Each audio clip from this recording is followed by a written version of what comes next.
Uhali gani mtazamaji wa TVE, karibu katika taarifa ya habari. Tukujuze yale yaliyojiri tuliokuandalia kutoka chumba cha habari. Mimi ni Miriam Mlaponi, nitakusomea habari za kitaifa, habari za biashara zitasomwa na Nizia Masinde na habari za kimataifa zitaletwa kwenu na Roman Shirima. Kifuatacho ndani ya TVE habari.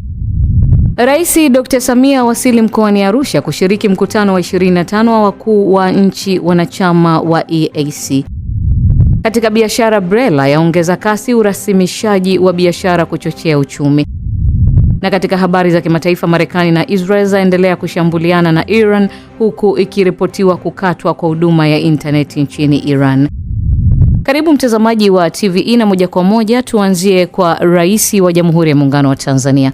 Daktari Samia Suluhu Hassan amewasili mkoani Arusha Ijumaa kwa lengo la kushiriki mkutano wa 25 wa kawaida wa wakuu wa nchi wanachama wa Jumuiya ya Afrika Mashariki unaotarajiwa kufanyika Machi 7 katika kituo cha mikutano cha kimataifa cha Arusha AICC. Tuungane na Agula Kimsola kwa undani wa taarifa hiyo. Mkutano huo wa wakuu wa nchi unafanyika mara baada ya mkutano maalum wa 59 wa Baraza la Mawaziri wa Jumuiya ya Afrika Mashariki EAC ambao umefanyika Alhamisi Machi 5 jijini Arusha, ikiwa ni sehemu ya maandalizi ya mwisho ya mkutano wa 25 wa wakuu wa nchi wanachama wa jumuiya hiyo utakaofanyika Jumamosi Machi 7 mwaka huu.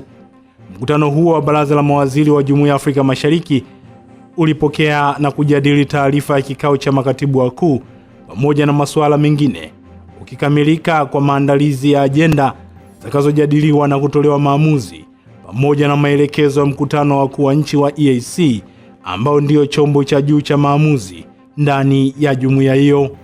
Akizungumza katika ufunguzi wa mkutano huo, Beatrice Askul Moe, waziri anayesimamia masuala ya Afrika Mashariki kutoka nchi ya Kenya na mwenyekiti wa mkutano huo, akieleza kuwa ajenda zilizoandaliwa zitatoa mwelekeo mpya wa utatuzi wa changamoto mbalimbali zinazoikabili Jumuiya ya Afrika Mashariki kwa sasa, ikiwemo uhaba wa rasilimali fedha za kuendesha shughuli mbalimbali za sekretarieti ya EAC pamoja na upungufu wa wafanyakazi.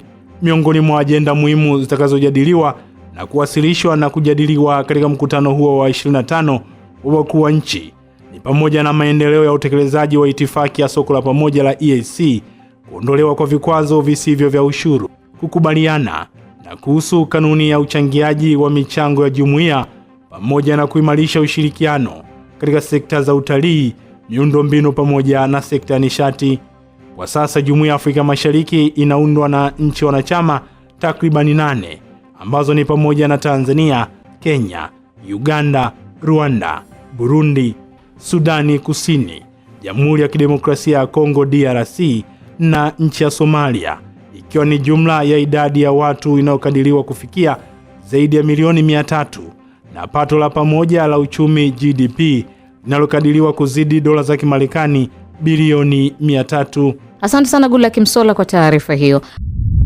Rais wa Zanzibar na mwenyekiti wa Baraza la Mapinduzi Dr. Hussein Ali Mwinyi amejumuika na wananchi na viongozi mbalimbali wa serikali katika maziko ya Asha Khalid Salum aliyefariki jana. Maziko hayo yamefanyika Ijumaa 6 Machi 2026 kijijini kwao Donge Kitaruni, ambapo mapema Rais Dr. Mwinyi alishiriki katika sala ya kumwombea marehemu iliyosaliwa katika msikiti wa Donge Kitaruni. Marehemu Asha Khalid ni mtoto wa Waziri wa Ujenzi na Uchukuzi Dr. Khalid Salum Mohamed na alikuwa ni mfanyakazi wa Wizara ya Kazi na Uwekezaji Zanzibar, ambapo amezikwa kijijini kwao Donge Kitaruni. Tunatoa shukrani zetu za dhati kwenu kwa kuacha shughuli zenu mkaja mkamstiri Muislamu wetu huyu. Mwenyezi Mungu awalipe kheri kwa ujio wenu huu. Mwenyezi Mungu apokee ibada zetu ikiwa na saumu, na inshallah Mwenyezi Mungu awarejeshe nyumbani kwa salama. Mwenyezi Mungu amsamehe makosa yake. Shirika la ndege la Tanzania Air Tanzania limetangaza mpango wa kuwarejesha nyumbani raia wa nchi hiyo walioathiriwa na hatua ya kusitishwa kwa safari za ndege kufuatia mgogoro uliozuka eneo la Mashariki ya Kati baada ya Marekani na Israel kuishambulia Iran na kumuua kiongozi mkuu Ayatollah Ali Khamenei Jumamosi iliyopita. Katika taarifa iliyotolewa Ijumaa Machi 6, Air Tanzania imesema ndege hiyo maalum itasafiri kutoka Dar es Salaam kuelekea Dubai na kurejea Dar es Salaam siku ya Jumapili. Imesisitiza ndege hiyo sio ya kibiashara biashara na kuongeza kwamba itawapatia kipaumbele wasafiri ambao walikuwa wamekata tiketi kabla ya safari kusitishwa. Mashirika ya ndege ya kimataifa yaliahirisha safari za kuelekea Mashariki ya Kati tangu Iran ilipoanza kulipiza kisasi hatua ya Marekani na Israel dhidi yake kwa kushambulia kambi za jeshi la Marekani zilizo katika mataifa ya Kiarabu katika eneo hilo. Ndege zinazoingia na kutoka katika viwanja vya ndege vya Tel Aviv, Dubai, Doha na vituo vingine vya kimataifa katika eneo hilo zimesitishwa. Ofisi ya mambo ya nje ya Uingereza inawashauri raia wa Uingereza dhidi ya safari zote za kwenda Bahrain, Kuwait, Qatar na Falme za Kiarabu. Wale ambao tayari wapo katika maeneo hayo wameshauriwa kuwa makini. Iran imefanya mashambulizi katika mataifa ya Ghuba kama sehemu ya kulipiza kisasi mashambulizi ya Marekani na Israel yaliyoanza mapema Jumamosi. Usafiri wa mbali umeathiriwa zaidi, huku Heathrow ikiwaomba wasafiri kuthibitisha safari zao na mashirika yao ya ndege. Waziri wa nchi ofisi ya makamu rais muungano na mazingira Mhandisi Ahmad Masauni ametaka bodi mpya ya uongozi wa kituo cha taifa cha ufuatiliaji wa kaboni nchini NCMC kuweka mazingira wezeshi pamoja na mifumo itakayofanya Tanzania kuendelea kunufaika na biashara ya kaboni, ambapo imejiwekea lengo la kukusanya zaidi ya dola bilioni 2 kwa mwaka. Gula Kimsola anafafanua zaidi. Mhandisi Masauni amesema hayo jijini Dar es Salaam wakati akizindua bodi mpya ya kituo cha taifa cha ufuatiliaji wa kaboni, ambapo amesema lengo la serikali ni kukusanya dola za Kimarekani bilioni 2.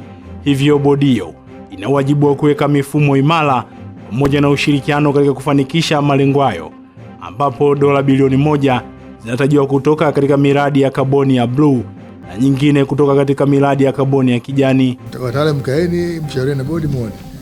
Baki hii bodi si sasa haikuwepo. Bodi ndio si inasimamia taasisi. Je, hatuwezi kupunguza baadhi ya vitu tukaviachia bodi ifanye, afisi tukaleta yale makubwa ya kisera kama kwa prove na mengineyo.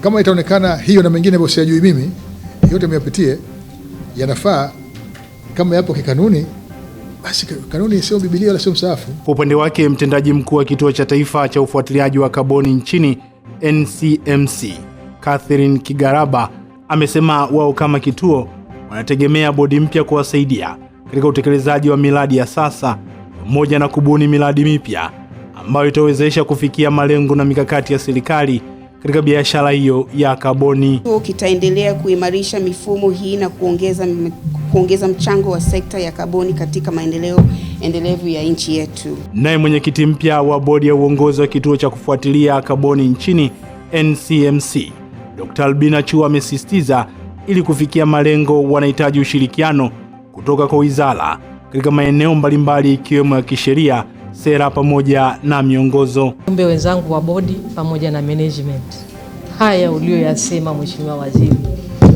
hatutalala hapa. Hakuna kulala. Ni kwamba ni kutimiza ndoto na dhamira ya Mheshimiwa Rais wa Jamhuri ya Muungano wa Tanzania na wananchi wake. Mheshimiwa, tunahitaji hizi fedha. Wengine tuliopita kwenye kampeni ambazo zimetusaidia kupata 97.6, tumeona mahitaji ya wananchi wetu. Sasa kwa nini tulalie fedha hizi za kaboni? Nimetuagiza, tutaenda kufanya. Asante sana Gula Kimsola kwa taarifa hiyo. Waziri wa nchi ofisi ya waziri mkuu ajira na mahusiano Deus Sangu ametoa wito kwa makundi mbalimbali ya watu waliojiajiri nchini kuhakikisha wanajiunga na mfuko wa taifa wa hifadhi ya jamii NSSF kwa ajili ya maisha yao ya baadaye. Emmanuel Mashaka na undani wa taarifa hiyo. Sangu amesema hayo wakati wa zoezi la uzinduzi wa skimu ya taifa ya hifadhi ya jamii kwa waliojiajiri, zoezi lililofanyika katika eneo la Kirumba jijini Mwanza. Uchangiaji wa skimu hii unaanza na kiwango cha chini 30,000 kwa mwezi ambao unaweza kuchanga kidogo kidogo, lakini kuna 52,200 nayo kwa mwezi unaweza kuchangia, na ndani hapa unapata pia fao la matibabu. Naamini kwa kiwango hiki ni kiwango rafiki ambacho hata yule mjasiriamali wa chini anaweza kumudu kuwa mchangiaji na baadaye akanufaika na mafao kupitia hifadhi skimu. Awali mkurugenzi mkuu wa mfuko wa taifa wa hifadhi ya jamii NSSF Masha Mshomba ameeleza lengo kubwa la kuanzishwa kwa skimu hiyo ambapo imelenga kuwasaidia wananchi. Tunataka maisha ya Tanzania yaboreke. Tunataka Nasha Mshomba siku akifika umri asiweze tena kufanya kazi, asitegemee ndugu zake, asitegemee watu wengine ambao siku hizi hawako kumsaidia, basi mfuko wa taifa ya hifadhi ya jamii uwepo kwa ajili yake.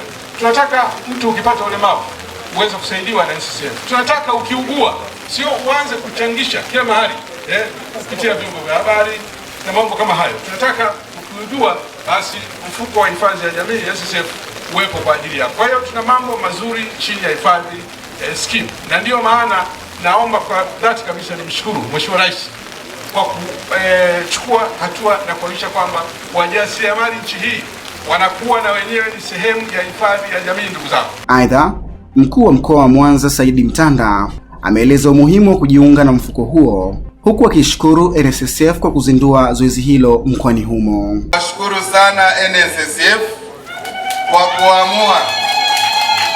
kwa kuamua kampeni hii ya hifadhi scheme ianzie hapa Mwanza. Asanteni sana. Lakini hamjafanya makosa kuchagua mkoa wa Mwanza kuanzia kampeni hii, kwa sababu Mwanza inavyo vigezo na masharti. Moja kati ya vigezo vikubwa ni kwamba mkoa wa Mwanza ni mkoa mkubwa na una deserve mambo makubwa kama haya. Mkoa ambao una watu 3,600,000. Kwa hiyo hata yale malengo ya kuandikisha zaidi ya watu 500,000 kama tukifanya kampeni ya nyumba kwa nyumba hapa mkoani Mwanza, tayari tutakuwa na zaidi ya watu 3,000,000 na mikoa mingine wanaweza kwenda kuongezea idadi ya watu. Asante sana Emmanuel Masha kwa taarifa hiyo. Wanawake nchini wametakiwa kuwajibika katika malezi ya watoto wao ili kupunguza changamoto ya mmomonyoko wa maadili katika jamii, kwani miaka ya hivi karibuni tabia zinazoenda kinyume cha utamaduni wa Kitanzania zimeonekana zikishika kasi katika mitandao mbalimbali ya kijamii, ambapo baadhi ya vijana hususan wanawake wamekuwa wakijirekodi na kupakia picha zisizo na maadili katika mitandao ya kijamii. Taarifa zaidi na Ibrahim Godfrey Mlele kutoka Njombe ina undani zaidi. Wito huu umetolewa na mkuu wa mkoa wa Njombe Anthony Mtaka wakati akizungumza na wanawake waliohudhuria kongamano la wanawake viongozi na wajasiriamali lililofanyika mkoani Njombe, ambapo amesema kukua kwa utandawazi kumeharibu utamaduni wa Kitanzania hasa katika malezi ya watoto. Hivyo amewataka wanawake wakati wakiungana kusherekea siku ya wanawake duniani kukumbushana wajibu wao katika malezi ya watoto ili kizazi cha leo kiweze kuwa bora hata kwa miaka ijayo. Miaka 10 nyuma kulikuwa tunaogopa watoto kuangalia TV, kwamba wanaangalia maisha yasiyo mazuri kwenye TV, maisha ya watu wengi. Leo tunawaona watoto wetu sasa wa kike kwenye mitandao, mpaka unajiuliza huyu anatokea nyuma kabisa ya mzazi ama wa kike ama wa kiume. Hivyo vituko mnaoviona, hivyo vituko vya watoto wa kike wa Tanzania mnaoviona huko TikTok, mnaoviona huko Instagram, wanaojirekodi kwa maneno, kwa matendo, yanabeba taswira ya mtoto wa kike wa kesho.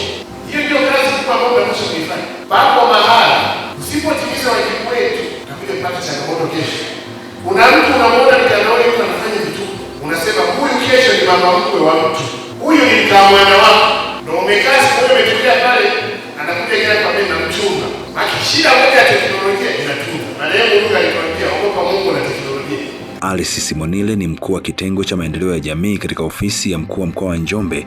Hapa anaeleza namna walivyojipanga kutumia majukwaa mbalimbali ili kutoa elimu kwa wanawake juu ya kuepuka matumizi mabaya ya mitandao ya kijamii. Ameelezea kwa kina namna thamani ya umuhimu wa mwanamke katika maendeleo ya taifa. Lakini vile vile ameongelea thamani ya mwanamke katika maendeleo ya taifa. Na katika hilo amegusia tabia, mmomonyoko wa maadili na mitindo ya kuiga usasa na vitu vya kwenye mitandao kwa wananchi wetu kama wa Njombe au wa taifa wa Tanzania kwa ujumla. Kwa hiyo sisi kama wanawake au sisi kama wasimamizi wa mustakabali wa maendeleo ya wanawake tumeliwekea mkakati swala hili kulikemea katika kila jukwaa, katika kila fursa ya kuliongelea, haswa ile mitindo hiyo ya kujipiga picha na kujiposti kidijitali au katika masuala ya kukaa kwenye vikundi na kutengeneza ngoma zile za usiku, vijola, sijui kuna kutunzana. Jeni Chitojo ni mkurugenzi wa Hatua Foundation. Amesema kwamba mpaka sasa mwaka 2026 mwanamke ameonekana kuchukua hatamu katika nyanja mbalimbali za uongozi, na hapa anatoa wito kwa wanawake kuzingatia mila na desturi za Kitanzania. 50 kwa 50 isituondoe kwenye Utanzania, isituondoe kwenye ile mila na desturi zetu, lakini hata tukiimani katika maandiko bado tunamuona mwanamume bado ni kichwa cha familia. Kwa hivyo 50 kwa 50 iende, lakini mwanamke hakikisha unaendelea kumheshimu mwanaume popote alipo, hiyo kwa ngazi ya familia, ngazi ya kiofisi na hata kitaifa kwa ujumla. Kwa hiyo mimi kwa maoni yangu binafsi na tumaini kama serikali itawafuata na kuwaelimisha mabinti ambao wote wanapitia kwenye hizo hali wanazojirekodi sio kwa nguo zisizo na maadili. Kwa maoni yangu muwaelimishe au mabinti. Kutoka hapa mkoani Njombe, TVE Habari, mimi ni Ibrahim Godfrey Mlele. Hospitali ya Sinza Palestina iliyopo Ubungo jijini Dar es Salaam inakabiliwa na ongezeko kubwa la kina mama wanaojifungua ambao kwa siku ni kati ya 20 hadi 30, ikiwa ni zaidi ya uwezo wa hospitali, hali inayoongeza msongamano wa kina mama wajawazito hospitalini hapo. Tujiunge na Agula Kimsola kwa undani wa taarifa hiyo. Akizungumza jijini Dar es Salaam wakati wa zoezi la kutoa msaada wa vifaa vya kuwasaidia kina mama wanaojifungua katika hospitali hiyo kutoka katika kampuni ya Confimam na Chemba ya Taifa ya Biashara TNCC, afisa mfawidhi kutoka katika hospitali hiyo Judith Katemba amewataka wadau kuendelea kuunga mkono hospitali hiyo kwa kuwapelekea vifaa vya kuwasaidia kina mama kujifungua. Sisi kama hospitali ya Sinza hospitali tunatamani yoyote anayetusikia, ni kweli hao wamama kama tunavyojua viko vitu vingi ambavyo tunahitaji kutoka kwenu wadau. Kama mkiguswa kutusaidia, tungependa hata muweze kutuletea pads kwa ajili ya kina mama, mtuletee pia pampers, mtuletee pampers, tissue, ili ziweze kutusaidia pia, lakini vile vile socks, kofia pia zitakuwa msaada mkubwa. Lakini pia kama yuko yoyote ambaye anaweza pia kusupport kuwasaidia hawa wamama vile vifaa mahitaji ya kujifungua, tutashukuru zaidi. Kwa sababu wote tunalijenga taifa moja na wote ni Watanzania katika kuwasaidia wanawake. Kwa upande wake mkurugenzi wa kampuni ya Confimam Irene Mvile pamoja na afisa rasilimali watu kutoka Chemba ya Taifa ya Biashara TNCC Judith Salakikia wamesema msaada waliotoa ni katika kusherehekea siku ya wanawake duniani, ambapo wamewataka wanawake kuendelea kujiamini na kufanya majukumu yao kama kawaida. Confimam ni ya kila mtu. Kwa kile tulichokibeba chote tutahakikisha tumekishare. Hatutajali idadi ya namba. Tutakapotuishia Dar es Salaam nzima, mkitukuta hapa tutakuwa tumemaliza. Lakini kile tulichonacho chote tutakishare pamoja na wanawake wenzetu wote, kwa sababu leo ni siku ya kufurahi. Kwa hatutarudi na kitu nyumbani. Kila tulichokibeba Confi tutakitoa kwa wanawake wenzetu hapa. Sisi kama Chemba ya Biashara Taifa tunawapa ujumbe wa wafanyabiashara wenzetu ambao ni wanawake kwamba wasio walemavu, isipokuwa waweze kuwa wajasiriamali katika engo zote za taifa letu la Tanzania. Naye balozi wa chapa ya Confimam pamoja na baadhi ya wanawake ambao wanahudumiwa katika hospitali ya Sinza Palestina wamesema msaada huo utawasaidia hasa wanawake ambao hawana kipato kupata vifaa vitakavyowasaidia kabla na baada ya kujifungua. Tunampongeza mama, tunampa mama kudozi zake kwa ajili ya ushujaa wake, kwa sababu kitu kama kupitia katika kipindi cha hedhi ni kitu kikubwa sana kwenye sekta ya mwanamke kwa ujumla. Kwa hiyo sisi tunamsupport na kumpa na kumtia moyo mama sijione mpweke, na tunazidi kumpongeza kwamba yeye mama ni shujaa. Ndio maana tunamletea maternity pants kutoka Confimam. Na washauri wawe na moyo kama huu wa kujitolea kwa ajili ya mama kama sisi. Maana tunakuwa na yani tuko humo dini tunakuepo watu tofauti tofauti. Kuna wale ambao wanakuwa na uwezo na wale ambao uwezo wao wa chini. Kwa hiyo mkitusaidia kama hivi tunashukuru. Asante sana Goodluck Kimsola kwa taarifa hiyo.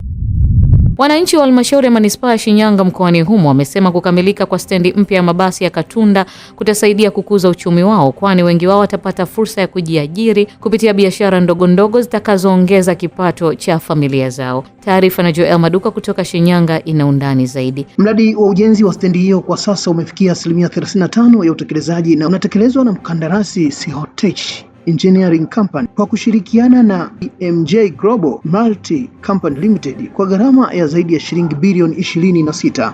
Wakizungumza kwa nyakati tofauti, baadhi ya wananchi wa maeneo ya Kizumbi na Ibinza wamesema uwepo wa ujenzi wa stendi hiyo tayari umeanza kuwanufaisha kupitia ajira na kazi mbalimbali zinazotokana na mradi huo. Nafurahia sana kuja stendi hii hapa. Nashukuru viongozi wote kwa kutuletea stendi.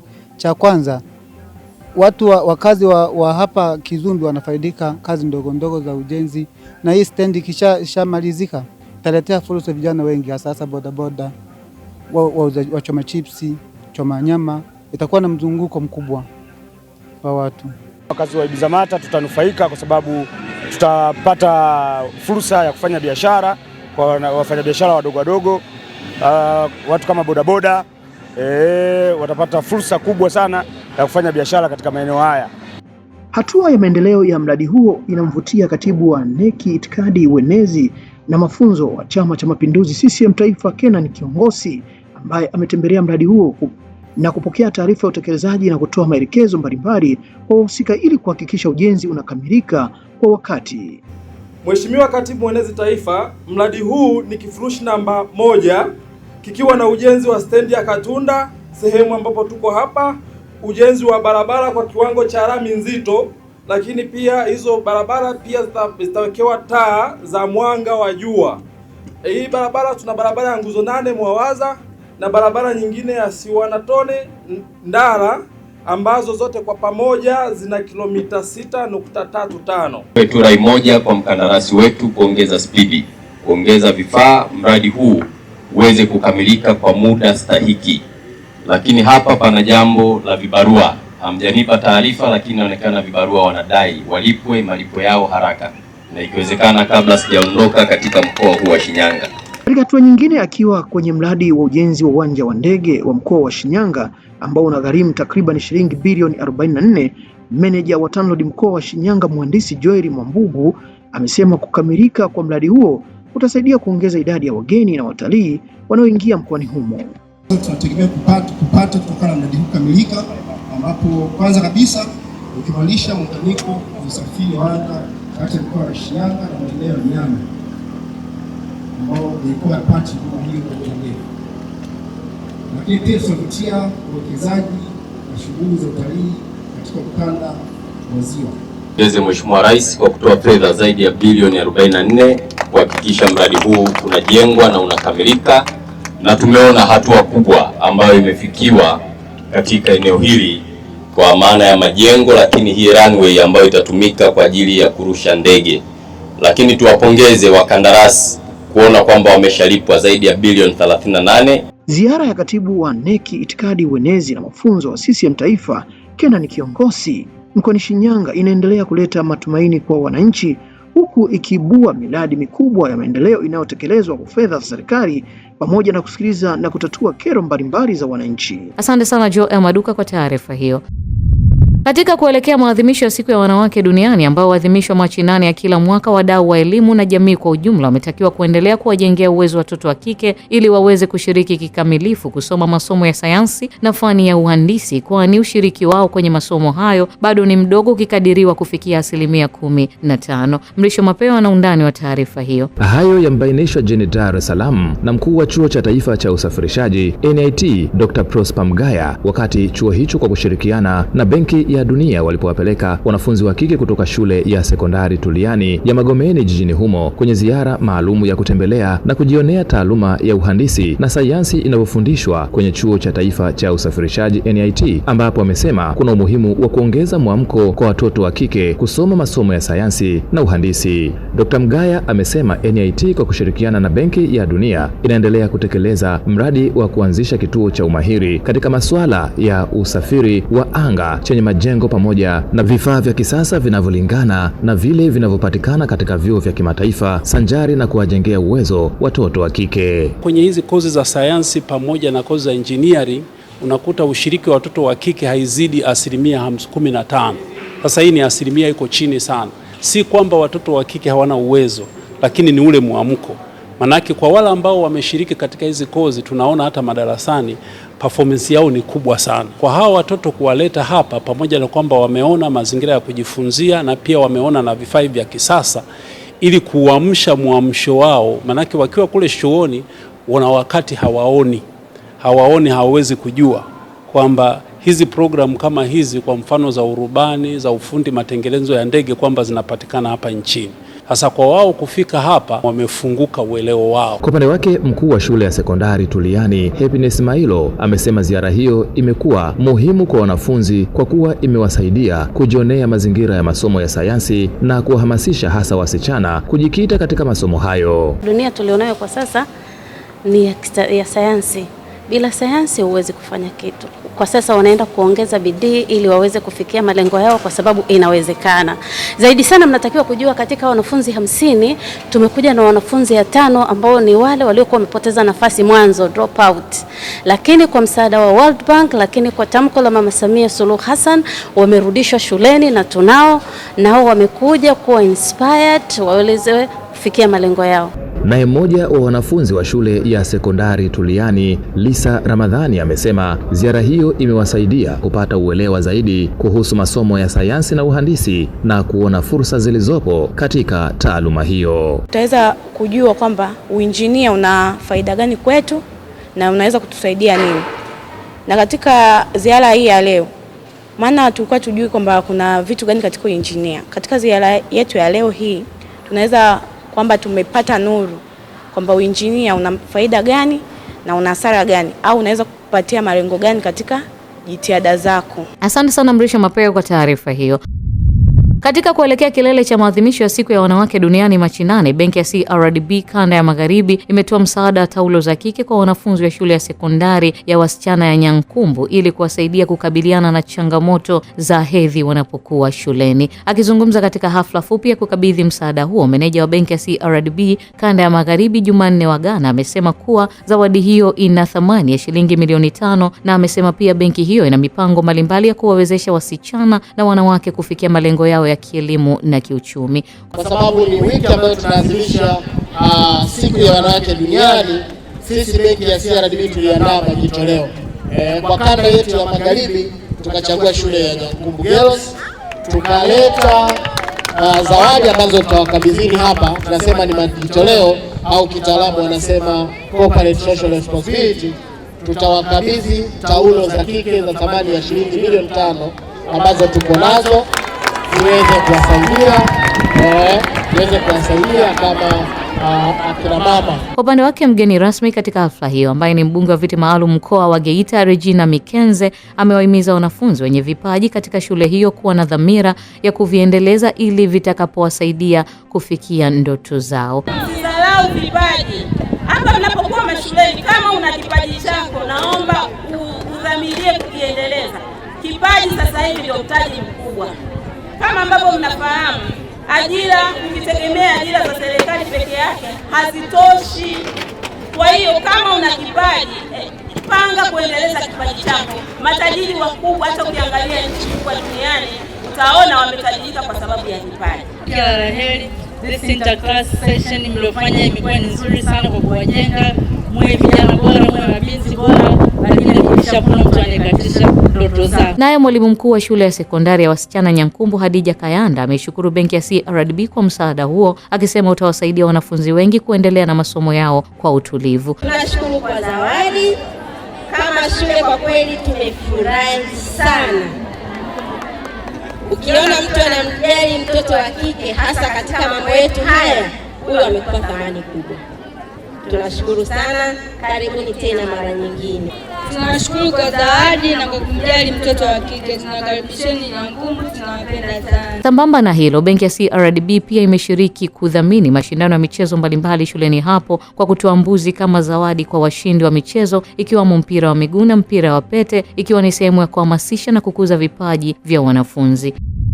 Kuelekea maadhimisho ya siku ya wanawake duniani yanayoadhimishwa kila mwaka Machi 8, jukwaa la wanawake wilaya ya Mvomero mkoani Morogoro limetoa msaada wa vitu mbalimbali katika gereza la kilimo na mifugo Mbigiri, ikiwa ni sehemu ya kuonyesha upendo kwa jamii inayohitaji msaada. Shukuru Materu ameandaa taarifa zaidi. Akizungumza wakati wa kukabidhi msaada huo, katibu wa Chama cha Mapinduzi CCM wilaya Mvomero, ambaye pia ni mwenyekiti wa jukwaa hilo Florence Machicho, amesema kuwa amefanya hivyo ikiwa ni sehemu ya kuendelea kutambua na kuthamini utu wa kila mwanadamu bila kujali hali au mazingira alionayo. Tunapoelekea kwenye kilele cha siku ya mwanamke duniani, tumekuja kutembelea gereza hili la Mbigili kwa lengo lile la kutenda matendo ya huruma, lakini pia tunasema tunatekeleza ilani ya Chama cha Mapinduzi katika kuhakikisha kwamba kila mtu anakuwa na tabasamu. Leo tumewaletea tabasamu wafungwa wetu wa jinsia ya kiume.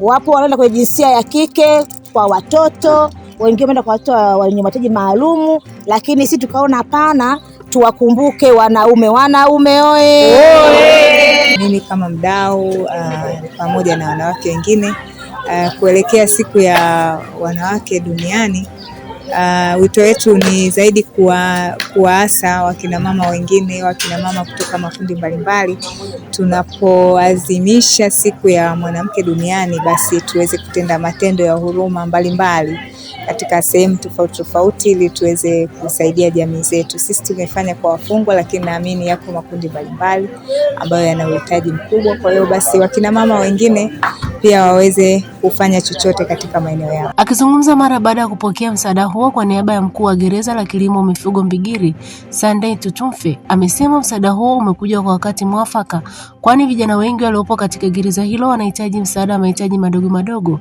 ili kuwawezesha kuishi kwa mazingira bora. Kwa niaba ya mkuu wa jeshi na kwa niaba ya mkuu wa gereza, tunawashukuru sana kwa umoja wenu, kwa upendo wenu na kwa moyo wenu wa kujali.